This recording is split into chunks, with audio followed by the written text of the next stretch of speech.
And this is Authentic Parenting, a podcast about personal development in the context of parenting, where I explore how you can find more calm, connection, and joy in parenting through the process of self-discovery and inner growth with a trauma-informed lens.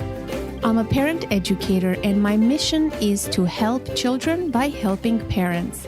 The motto of this podcast is raising our children, growing ourselves. Today, are you performing at life or living your authentic life? Choosing to live authentically is the most important step you can take to thrive in your personal life, your relationships, your parenting, and your career. I am speaking with Ritu Bhasin, who, after years of struggling with conformity, racism, bullying, self-loathing, and more, has committed to living her best life and is dedicated to helping you know, embrace, and be who you are. Ritu Bhasin is an award-winning life coach, motivational speaker, and author of the Amazon best-selling book, The Authenticity Principle. Resist conformity, embrace differences, and transform how you live, work, and lead. I was fascinated by the transformational concept of the three selves: the authentic self, the performing self, and the adopted self. We start this conversation by defining what authenticity means to Ritu. Then we talk about the costs of not being your authentic self, pressure to conform, fitting in, our genuine need to belong, and so much more. I hope this new way of understanding authenticity will empower you to fearlessly and strategically choose how and when to show up as your authentic self and your adopted self, leaving behind your performing self. Please enjoy this fascinating conversation with Ritu Bhasin. Ritu, welcome to the podcast. Thank you so much for having me. Yes. May I ask you, what were you doing right before we got on the call today? It's early morning. I'm curious. Were you meditating? More like scrambling to get my stuff sorted to get onto today's podcast. I was literally running around my home thinking to myself, why am I always late for everything? Okay, great. Well, I would love to start this conversation by asking you what authenticity means to you. What's your definition of authenticity? Oh, such a great question. You know, I've spent a lot of time with that question because in writing my book, The Authenticity Principle, I wanted to make sure that I gave everyone a really good, clear understanding of what being authentic means, because I feel like this term is thrown around a lot. You should be authentic. Authenticity is important. But I didn't really find a definition that for me fully incorporated all of the aspects of what I thought was important for giving life to the word. So I define authenticity as the consistent practice of choosing to know who you are, to embrace who you are, and to be who you are as much as possible. Mm-hmm. And may I ask, what other definitions have you stumbled upon, if you remember any? Well, I found that they were more, they were broader, like more general or more macro. Things like a commitment to being yourself, or an emphasis on being genuine and sincere. And to me, telling someone that authenticity is about being yourself, it absolutely is, but it doesn't actually break down the practice or the act of making choices about how we reveal ourselves. And so in providing a definition, what I wanted to do is help people who really want to dig deep into the building a muscle around how they are revealing more and more of their true self or their core self, create a definition that would be very practical and instructive. And so that was what my hope was in putting that definition out there. Mm-hmm. Yes. And when you were doing this work, were you already sort of in touch with your own authentic self, or were you in the midst of, discovering who you were? How was the book born? After your own completion of your own process, or while you were in it? Yeah, so for many years now, I have been working as a equity, diversity, and inclusion consultant and speaker. And so I work across the world with organizations that are wanting to build more equitable, inclusive, and diverse organizations so that teams can be in a place where they experience belonging and they feel psychologically safe to bring up all of who they are, their whole true, authentic cultural selves to work and in their interactions. And so this is what I do essentially all day long. And in addition to my commitment to working very hard to create a society that feels more empowered and inclusive and safe for people from across cultural communities, and in particular for people of color and Indigenous peoples. And so while doing this work over the I've been doing this work, I would say, for over almost 25 years now, but I run my own consulting firm. And so in the last 10 years of running my firm, I repeatedly kept seeing that in my inclusion work, there is this constant conversation around how we want people to be all of who they are. We want people to bring their authentic selves into their interactions, because inclusion, belonging, is really about our ability to share who we are at our core and gain acceptance and attract love and affirmation and affection with each other, in addition to feeling it with ourselves. So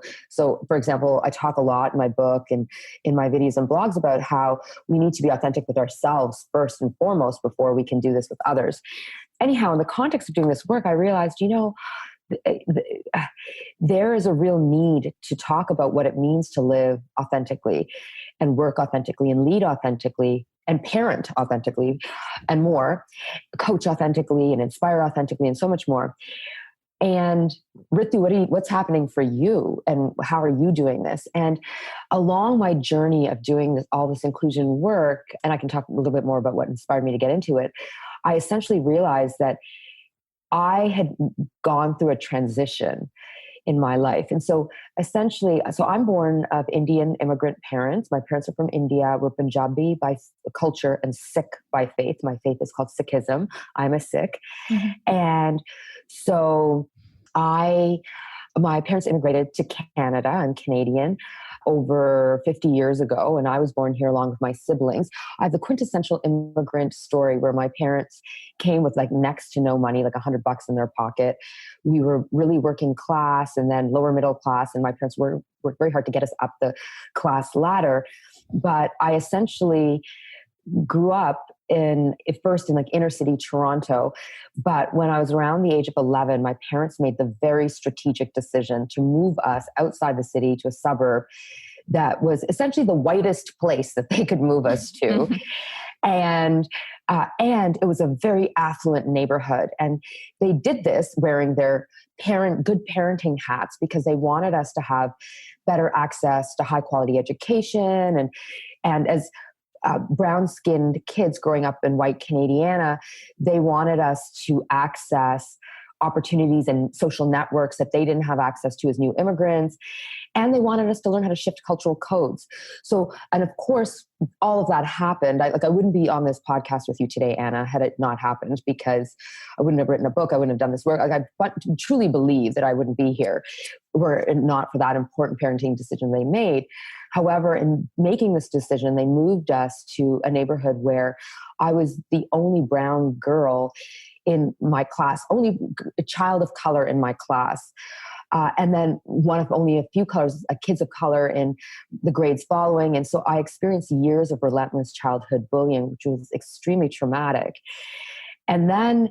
Can I ask you something before you go on? Yes. Yes, I understand that. But I also want to know how was it like for your parents? Right? I mean, you were going to Yeah. school, you had your own school activities Yeah. and all of that. Where did they fit in here in this community? Well, I mean, they themselves were juggling and battling and struggling a racist society and systems themselves. Like I grew up in a household where my parents were both part of unions. My mom was a teacher and my father worked in a manufacturing company and in an engineering capacity, but they both would come home and regularly and share their experiences with racism on the job or in society. My father in particular, because my father is this tall, strapping man. He's like 6'4".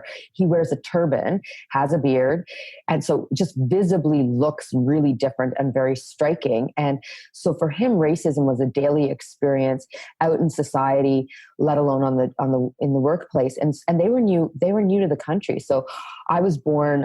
So I think I must have been like 10 years old. And when I was 10 years old, they had only been in the country for 15 years and barely. And so they themselves were trying to navigate, what does it mean to be Canadian? What does it mean to adjust your cultural beliefs to adapt and integrate into a new society? And then on top of that, what does it mean to raise children who ultimately are going to be bicultural because they're going to be born and raised in a country that you are not native to and has very different cultural practices that to the culture that you were raised in.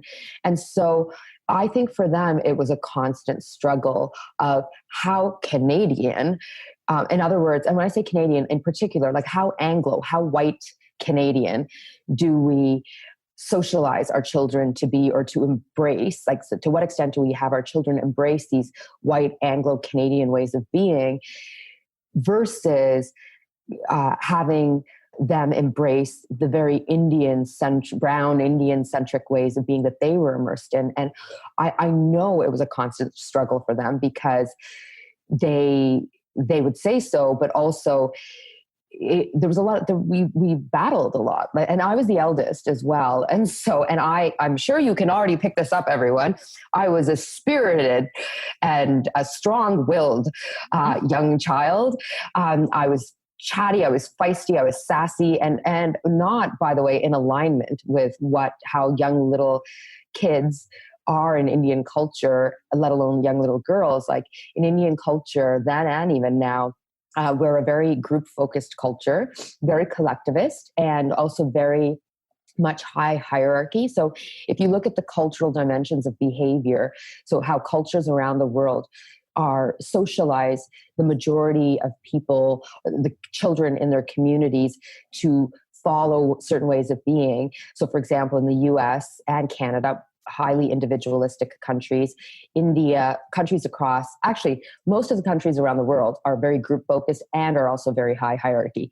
So countries across Asia, so South Asia, East Asia, West Asia, countries across Africa, countries across South and Central America, indigenous cultures, even the Caribbean, highly group focused, highly deferential, high hierarchy to people who are older and in positions of authority. And so seniors, your elders. So that was a cultural upbringing they were raised in versus Canadiana, which is very individualistic and low hierarchy. And so they struggled with that the how do we make this happen in balance? And part of that was that my inherent personality tended to swing more towards Canadiana than Indian culture in terms of like I was extremely independent, wanted to be autonomous, wanted to be not in Indian culture. It's like children are more seen than heard. I wanted to be heard and not just seen. Like I was like, I have an opinion too. And in fact, my mother even shares with me that the first word I spoke in Punjabi, I spoke Punjabi before I spoke English, was, other than mama and dada, the first word I said in Punjabi was ape ape, which ape means do this myself. So the first word I said was ape ape as a kid. It was like, I'll do this myself. And it is it's a theme that runs in my life even now. And isn't it interesting how as little beings birthed into this world, we come into the world with our own inherent spirits and the extent to which those spirits can get cultivated or can get quashed. Mm-hmm. So at school, in middle school, I'm assuming 11 years old, there was already middle school if they have the same system as we do in America. Did your parents know about the bullying experiences you were going through? I'm going to say not really. I don't think I really shared it with them. Like, I think I touched on it here or there, but I didn't dig deep into it. I didn't tell them. And so, no, I don't think they knew the full extent of it, or they might've known a little bit, but not in depth. It's interesting. So I have a younger sister and I have a younger brother. My sister is 2 years younger than me. My brother is 6 years younger than me. Both my sister and my brother were bullied as well, not to the extent I was, because there's essentially like a generation gap between my brother and I. So I don't think they knew the extent to which I was being bullied either. They were both bullied though. They would come home and tell me about it. And when they did, I would go and fight their battles. And so I was the 11-year-old, 12-year-old, and even in high school, like I was like 16 years old when I essentially threatened to beat up someone who was a boy who was bullying my sister, and rode my bike to the bus stop where my brother was being picked up for school, and threatened to beat those kids up too.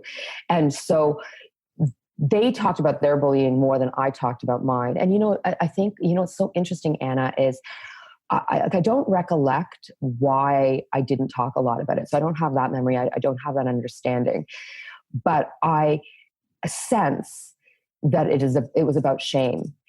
And the reason I say it was about shame is because what's so fascinating for me is it was only about 4 or 5 years ago that I started to talk about my childhood experiences with racist bullying openly.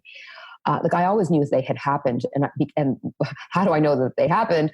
I have had years, decades of therapy done healing work to help me address the trauma that came up that I have living in my body, tied back to my childhood experiences with racism.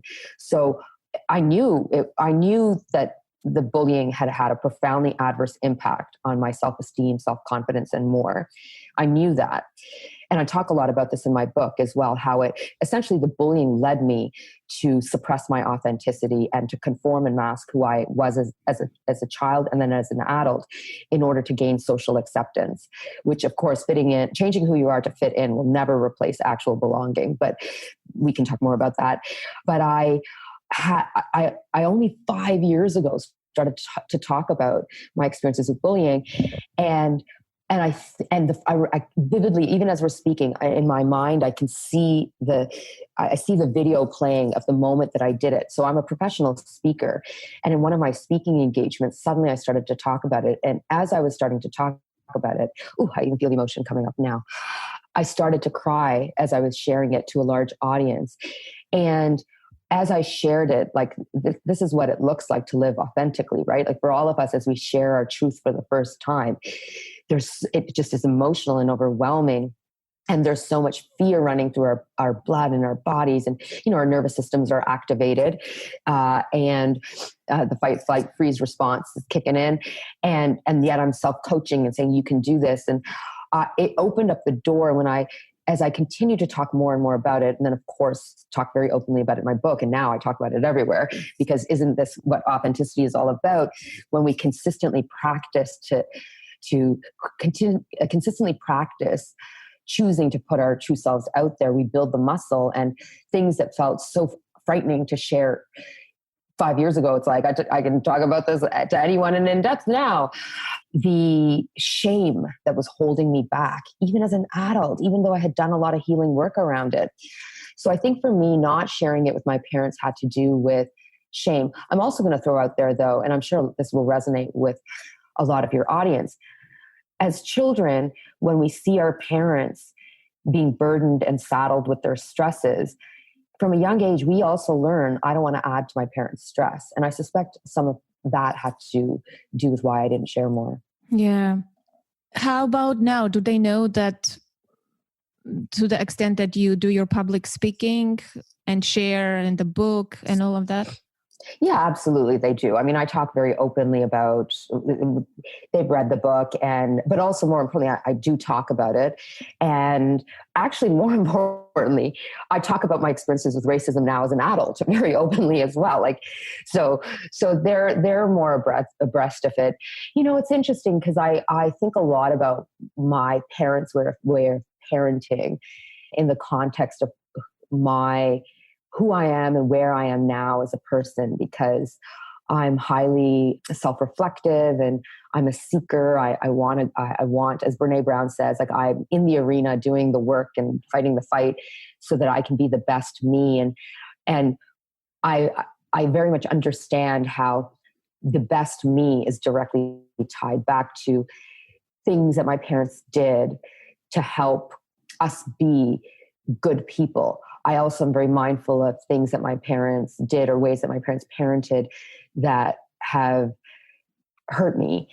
And at the same time, and I was very careful about this, how I put this in the book, because I want to honor my parents. I think it's really important as adults that we speak the truth of how our parents' ways of parenting may have hurt us, but also honor the amazing aspects of who we are and how it ties back to our parents' way of parenting. A lot of people, when they meet my sister and I do very similar work. And so we're in similar arenas, and people meet the both of us often in various paths. And they always come back to either her or me and say, "Oh my God, I just met your sister and she's amazing too. And you guys are so amazing. Your parents must have done something really right.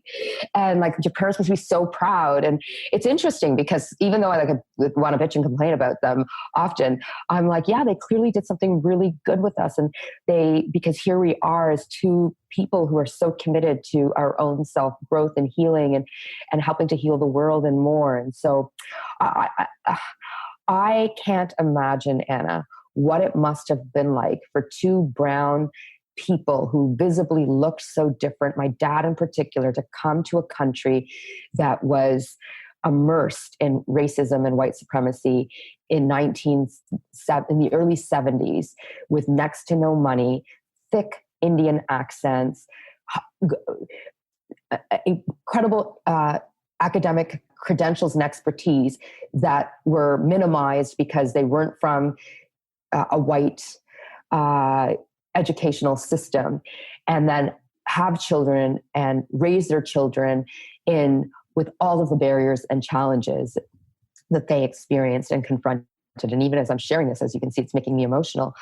I can't imagine what that would be like. I can't imagine the fortitude, the strength, the passion, the fear, the insecurity, and so much more. And so when I think about how parenting is hard anyways, let alone when you're doing it in the face of racism, I think to myself, wow, how we must pause to reflect on the excellence in communities of color, the fortitude of parenting in communities of color, because parenting and having children is hard enough, let alone when you're doing it with a constant hand of racism on you. And I just put something up on Instagram yesterday. I'm very active on IG around how, as people who come from communities of color, so Black, Indigenous people of color, we must consistently talk about the oppression we experience in order to be in a place where we can reveal and celebrate the magnitude of our success. And the reason why I say this is because in spite the constant challenges and barriers and biases and oppression and marginalization, the sting of racism and white supremacy that comes our way, we continue to persevere. And I just think that I want to honor that. I want to honor the elders from all of our communities where racism and other forms of oppression have stung us, and yet we continue to thrive. I just want to honor that for a moment. Beautiful.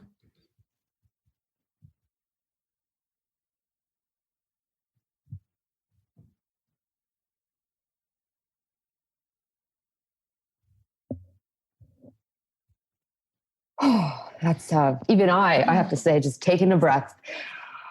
Whew, Anna, I didn't know that we would be going this way. It's so interesting. This is, again, the spirit of authenticity. When we start to talk and share and we anchor into our truth and we reveal our truth,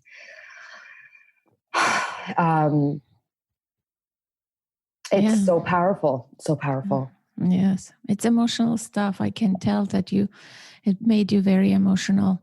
Mm-hmm. Yeah.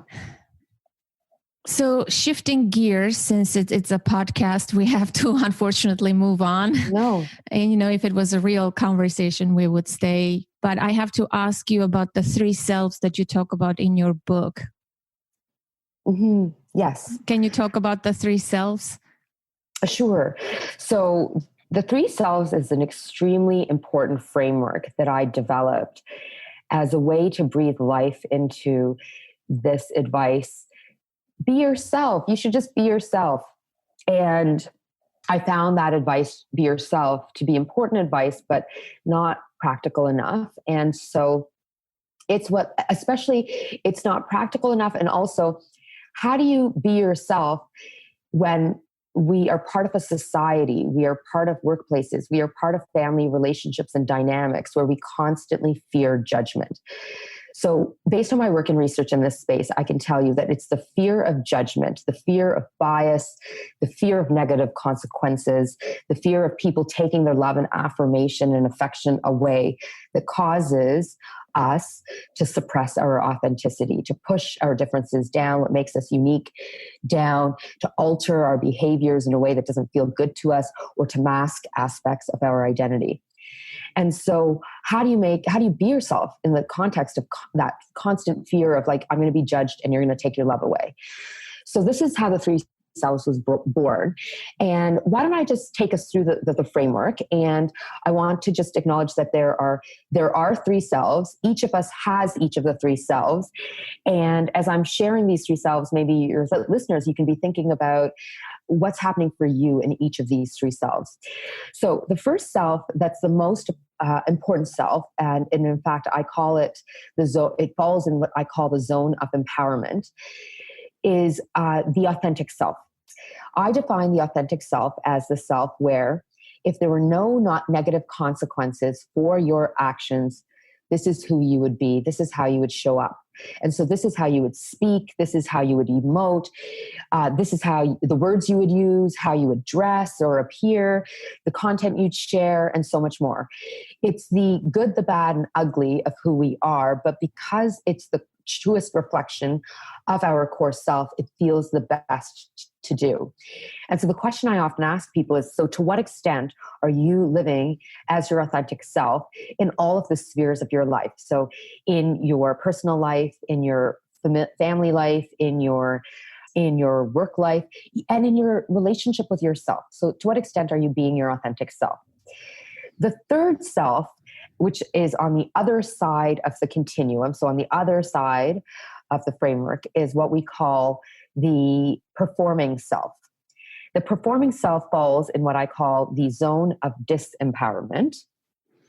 And I use, by the way, the word performing as a way to describe not high performance or high achievement. I use it as a way to describe what happens when we feel the pressure to act. And so performing in the sense of life is a stage, and we're all on this stage putting out a curated sense of who we are. Like we're acting more happier than we are. We're acting more healthy than we are. We're acting more rich and affluent or successful, more in love and in a beautiful relationship than we actually are.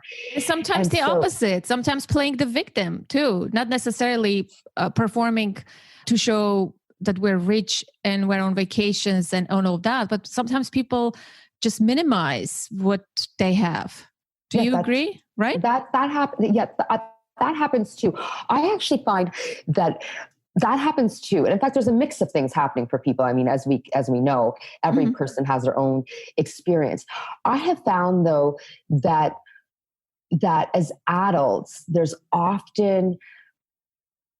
so much pressure in our society, our capitalistic, high productivity society, to project images of perfection. And so the it's a compensation for self-worth. 100%, 100%. And in fact, so I'll come back to this, to your comment around self-worth in a moment, because I think it's really interesting.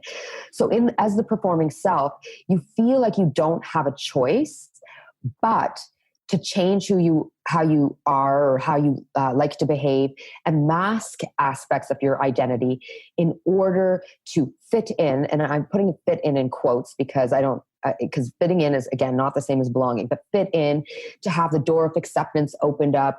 You do this to shield from bias. You do this to deflect judgment. And basically you do this because you feel like, if I don't do this, opportunities will be taken away, love will be taken away, acceptance will be taken away, but it doesn't feel good. It feels bad. Like, it doesn't feel like, you don't feel like you're honoring yourself. In fact, it feels humiliating. It feels disempowering. It feels disrespectful. It feels exclusionary. It feels exhausting. In fact, in a lot of societies around the world, extroversion is a behavioral preference over introverted ways of being. And when I say to people who are introverts naturally, authentically, what does it feel like for you to pretend to be an extrovert all day long, and at the end of the day finally get to be your authentic introverted self? What does that feel like for you? They say it's exhausting. And that's because it's exhausting for us to perform, to pretend to be someone we are not all day long. And so we do this as a way to gain acceptance, deflect bias, and more. By the way, you'll notice that I don't call this the inauthentic self. I call it the performing self.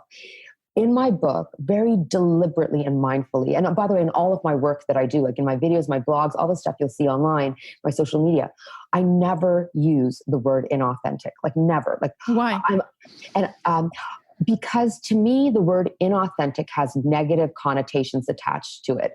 It's stigmatized. It means that you are mindfully, deliberately choosing to be duplicitous, or to be malevolent, or manipulative, and more. And what I have found, and I talk about this in the book, is that my experience, my work has shown me that when people feel pressure to conform and change who they are and mask aspects of their identity, they do this not because they want to mislead people. They do it from a place of hurt and woundedness.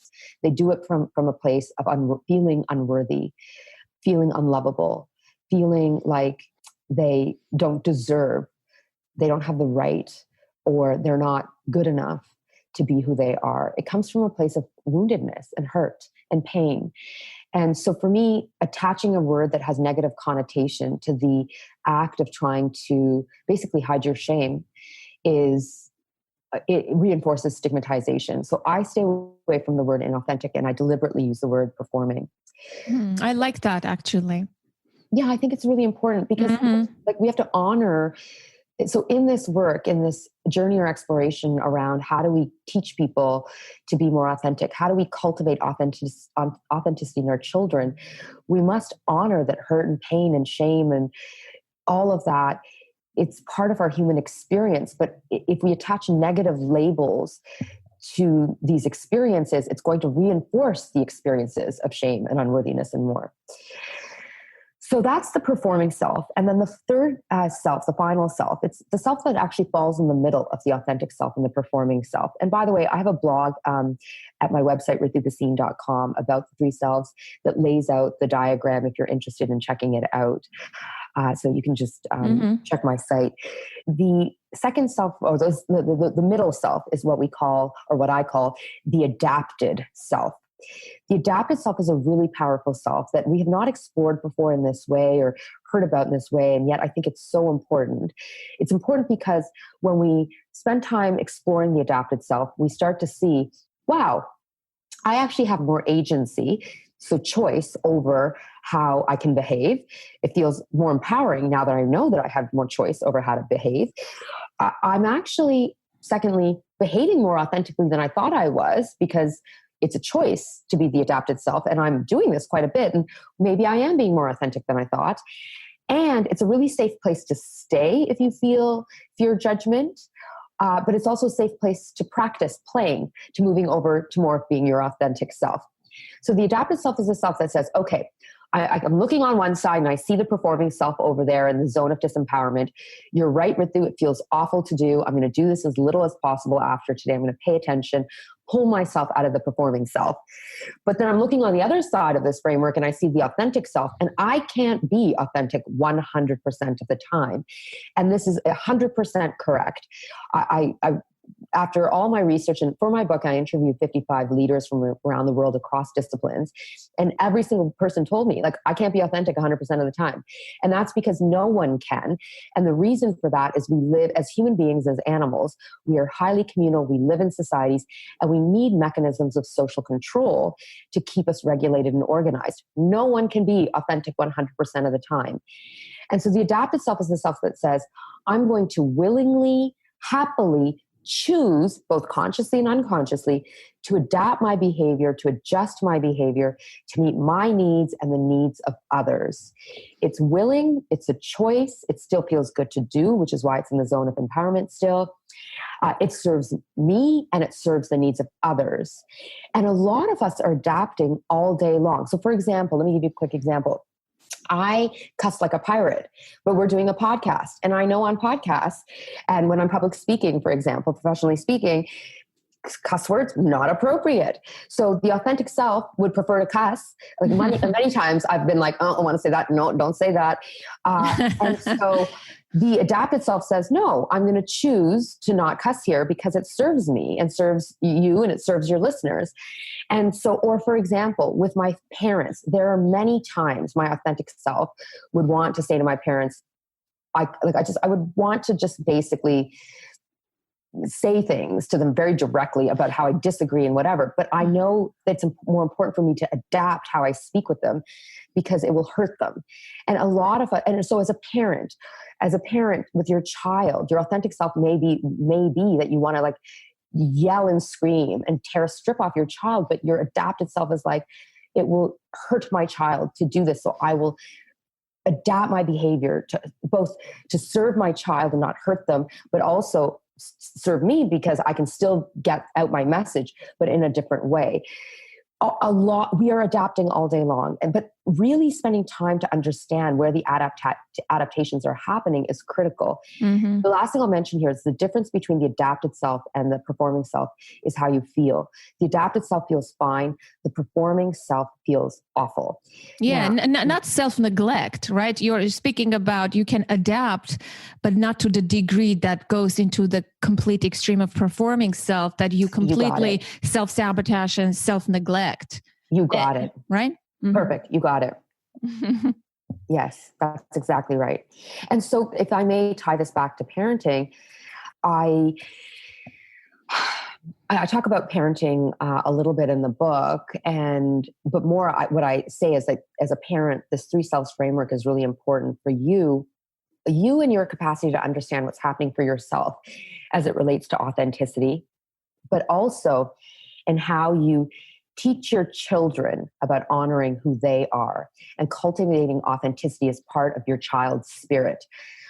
What I think happens with parenting, with parents who consistently give their children feedback and messaging around don't be you. I think that parents are deeply afraid of the biases and judgment, the negative consequences that exist in society. Parents worry that if you little one have like little boo-boo, you have such a spirit to you, but this spirit that you have, I love it because I'm your parent. I think it's great, but you're going to go out there in the world and the world is going to be mean and harsh to you. And so because of that, I want to protect you from the evils and the darkness of the world. It's better for me to try to minimize the spirit in you as opposed to teach you how to be authentic, but how to deflect the bias. And this is where we start consistently giving messaging to children around, don't be you, be like this instead. And then children consistently feel the pressure to perform, and they start to internalize negative messaging around who they are and their inherent ways of being, rather than feeling like these are beautiful aspects of who they are. They're constantly filled with self-doubt about aspects of their identity. And so let me give you an example from my own experience. As a strong, opinionated, loud, sassy, extroverted little girl, I received messaging from my parents, from my teachers, from my peers, from society, that young girls, young brown girls, don't get to be loud and sassy and strong and opinionated, that there's something wrong with us when we are like that. And it was a battle that I consistently fought with myself as a teenager and then into my 20s and into my 30s around, I'm too loud, I'm too opinionated, I'm too sassy, I'm too strong.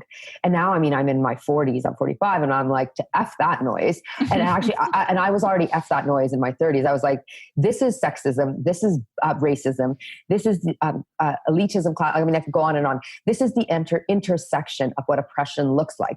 There is not only nothing wrong with me, but actually, my sassiness, my opinions, my loudness, my extrovertedness, and all of that make me incredible. If I came in a white male package, I would be commended for my leadership. But because it comes in the packaging that I present, I'm getting penalized. And I refuse to be part of a system where, because of oppression and bias, I'm going to have to push my differences down. Or these are aspects of Indian culture, like vilifying opinions and sassiness and all of that I refuse to embody and embrace. And so I'm going to sit in the power of who I am. And so I think whenever I'm asked from a parental perspective, like, what do I need to be careful about and raising my children is authentically is recognizing that, is it your fear of the bias that your child will attract that is causing you to suppress aspects of their authenticity? If that's what's happening for you, or your own belief around how your child should be, because those are your biases then that you're projecting and inflicting upon your child. Instead of doing that, cultivate their authenticity, but also teach them the skills for resilience around how they can contend with the negative feedback around the aspects of their identity. Yeah, I'm glad you're speaking about that. Very, very important point you're making there. Just to add to that, I'm thinking what other ways parents use to sort of squash the authentic self, besides the points that you're making here. Right? It's also not accepting your child fully for who they are. Exactly. Right? So yourself, and not celebrating who they are, not to show to the society that, dim your light because, yes. but at home, they have a hard time accepting the very behavior, the very aspects of their child because of their own shortcomings or wounding or inability in the moment to respond, right?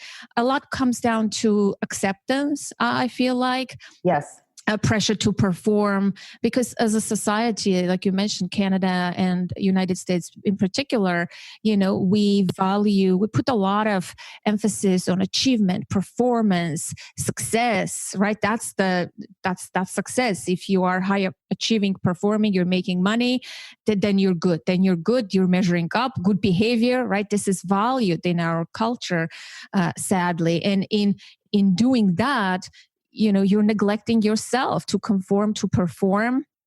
And later in life, a lot of adults want to return to their true authentic self by doing a lot of work and healing and all of that. But as parents, if we can just accept our children just the way they are, right? Like in nature. There are so many beautiful plants and trees. They're all so beautifully different. Right. One tree doesn't look at the other tree and say, wow, I want to be as tall and as leafy as you are. You got it. Everything is beautiful in nature, but somehow parents have a hard time accepting their children. And sometimes when children are a little different in some way, let's say maybe they're neurodiverse, they have special needs. A lot of times parents go through a lot of hardship internally just to accept their children for who they are. They constantly are trying to force them, mold them into something that is in their head, this perfect image of a child. And there is a lot of expectation put upon that child, right? A lot of pressure. You got it. And children, as a result, suffer because they are anxious to perform and to please the parent constantly, to receive that love, that validation. Because if they don't, then they're starved for that love and connection. And so it's a vicious cycle that's going to bleed into the next generation. Exactly. You got it. You got it 100%. Is that all you can say about the 3 selves? That, I think, given the time constraint as well, yes. Can you tell us where the listener can find you online, connect with you, and follow you on social media? Give us your links. Oh, bless. Thank you. Yes. First of all, I love hearing from people. So please do reach out with feedback and comments. You can follow me across social media. I'm on Instagram at Ritu_Bhasin. I'm on LinkedIn. I'm on Facebook, Twitter, all of it. You can head to my website, ritubhasin.com. So it's my first and last name.com. Sign up for our mailing list because we send out a lot of free resources and blogs and videos and tips and tools and more. You can also download the first chapter of my book for free at the site. And I have a number of videos and blogs there, all for free, self-reflection worksheets and more for you to leverage. And the other thing I'll mention is I repeatedly have parents reaching out to me to say, we are showing your videos I'm showing your videos to my kids because I think your messaging is so important. And in good news, the older videos may have had a few cuss words here and there, but now I have stopped cussing in my videos. When I heard that children are watching them, I'm like, okay, I better erase the cussing. So there's very little cussing, if at all, anymore. So I just thought I'd mention that. Okay. Authentically important for me to mention that. Okay, great. Thank you so much. Thank you so much, Anna. And thank you all for tuning in. And that is it, my dear listener. I hope you enjoyed this episode as much as I did. I would love to hear from you. What was your biggest takeaway from this conversation? If you found this episode helpful and enjoyed the content, I'd appreciate if you could take a quick moment and share it on social media. If you haven't already, be sure to subscribe to the show wherever you get your podcasts.